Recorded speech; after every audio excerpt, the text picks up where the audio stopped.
From architecture to painting and sculpture, literature to live music and theater. Radio 111 presents Bonnie G and Brayan Mendoza with The Desert Scene, your connection to culture and entertainment in the desert cities. Here's Bonnie and Brayan.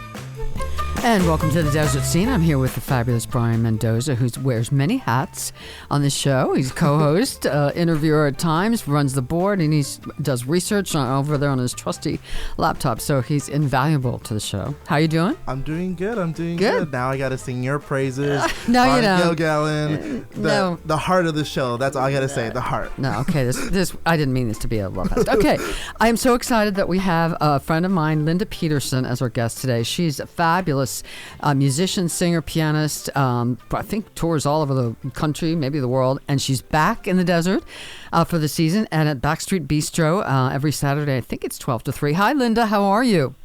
Hi, Bonnie. How fun to hear your voice again after all this time. Yeah. So, I haven't talked to you in ages because I'm sure it was before the pandemic. Yeah.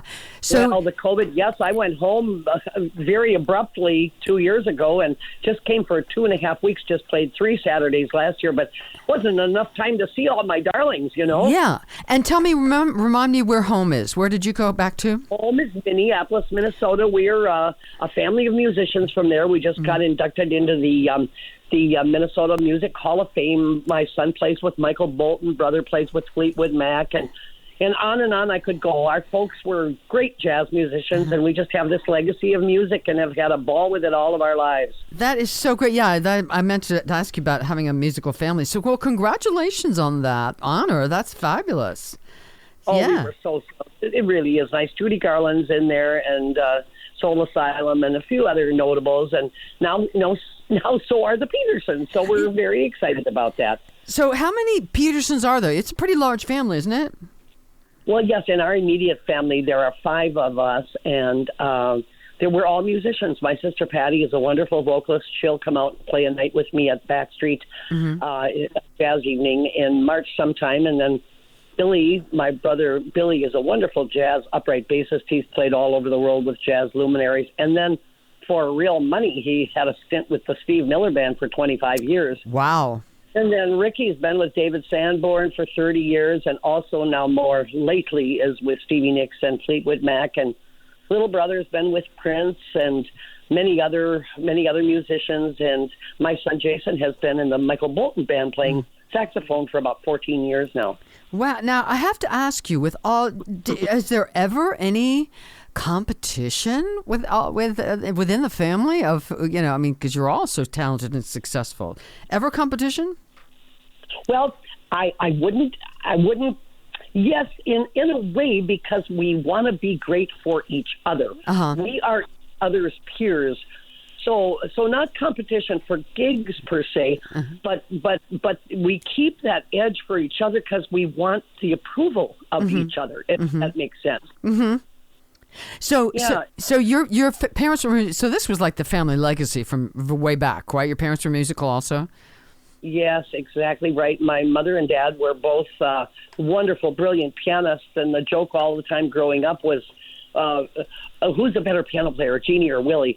Dad played the organ for the ballpark for the Minnesota Twins from its inception till he became ill and died at a young age, unfortunately. And then Mother took over and played for the Twins for 3 years, and they did all the local, the high society dances. Dad was a band leader, and Mother would go out and lead one of the bands. And we had that musical legacy. In fact, a joke that we have in our family is when we were kids, we'd say, well, what does your dad play?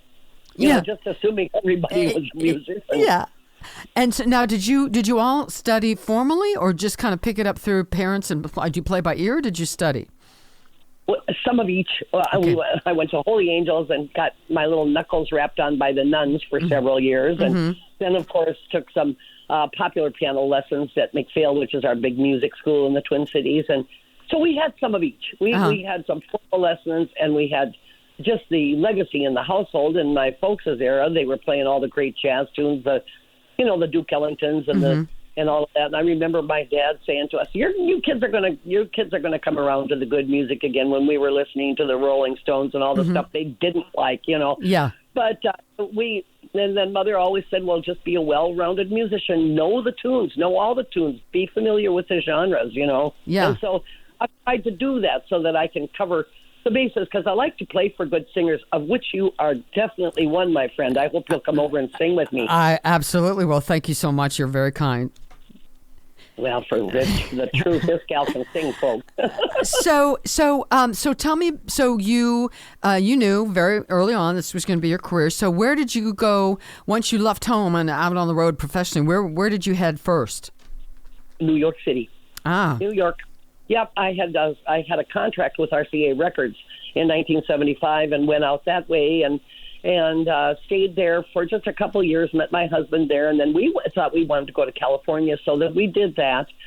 And then came back home when our daughter was born in 1978, and then I went to Denmark and have spent a lot of my jazz career making some discs in Denmark. They had such a flourishing jazz scene over there, and then the most recent disc that I did was down in Buenos Aires, Argentina, with a great guitar player, Luis Salinas, who my brother Ricky, who's a producer of many, many great artists, he introduced me to Luis, and I just loved those boleros and that music from south of the border. So that was my great love to go down and do that too. So just kind of all encompassing of the music, to get back to that, Yeah.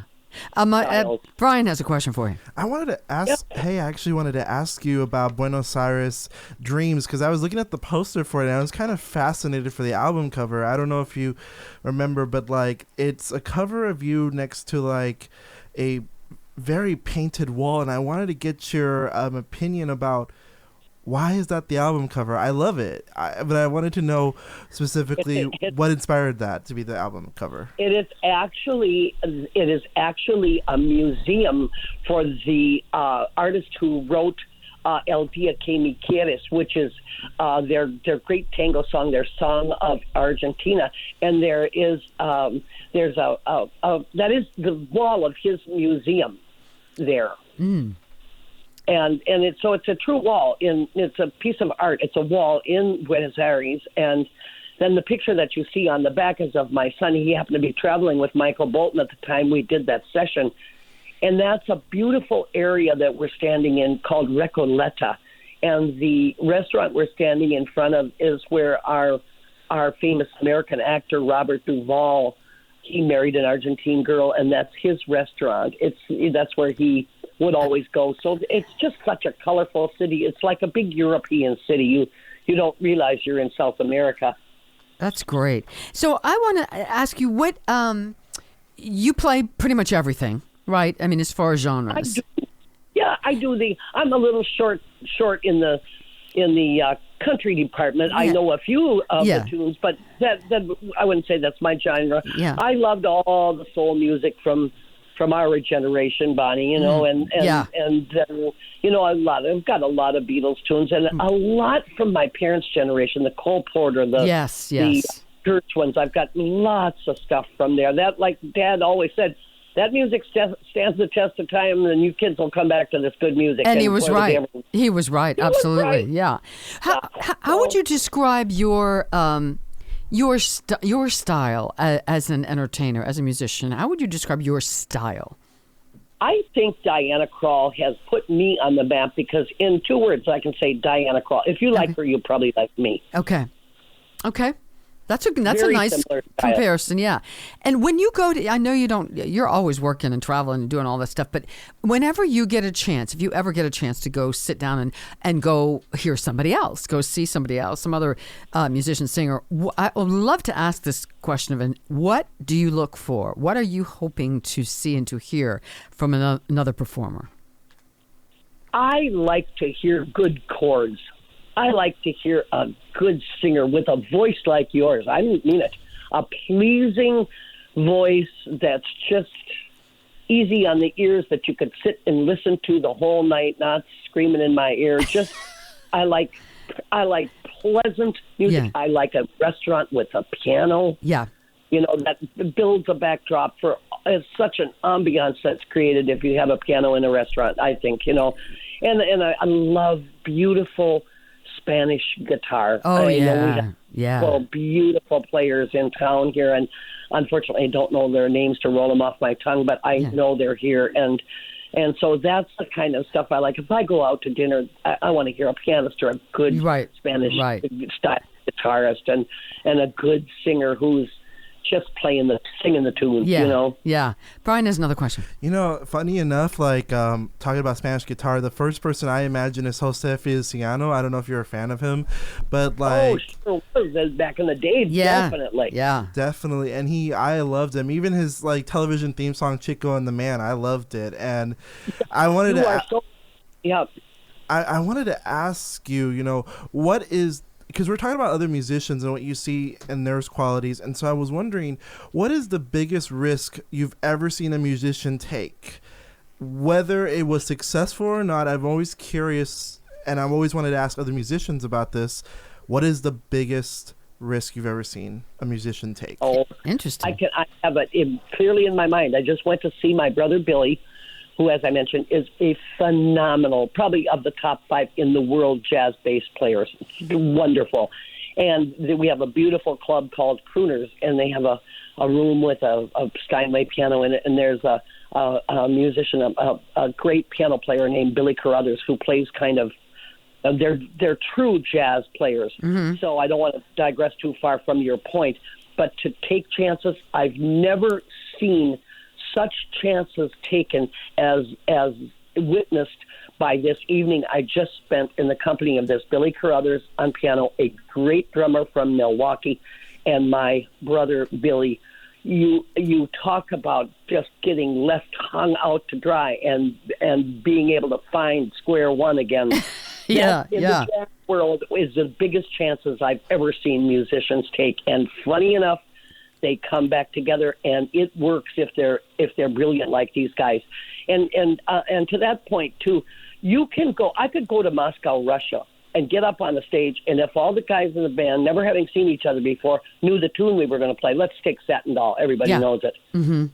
I could get up there and play that tune with them, and the audience would be bewildered that we'd never played together before. Right. That's what I love about jazz musicians. Absolutely. Well, so you're at Backstreet Bistro now every Saturday for the foreseeable future of the season? Yes, every Saturday, but the last one in Feb, because our family has a big University of Minnesota gala. We have a Peterson family jazz scholarship thing, and it's the night of the gala. So that is the only one I'll miss. But otherwise, 3 Saturdays now in February and 4 Saturdays in March. 12 to 3? I will be there faithfully. Is it 12 to 3? 12:30 to 3 o'clock. Okay. And I just want to add that there are new owners. And Brian, you'll get a kick out of this. The new owner is from Argentina. In fact, I haven't met him yet. He's in Argentina right now.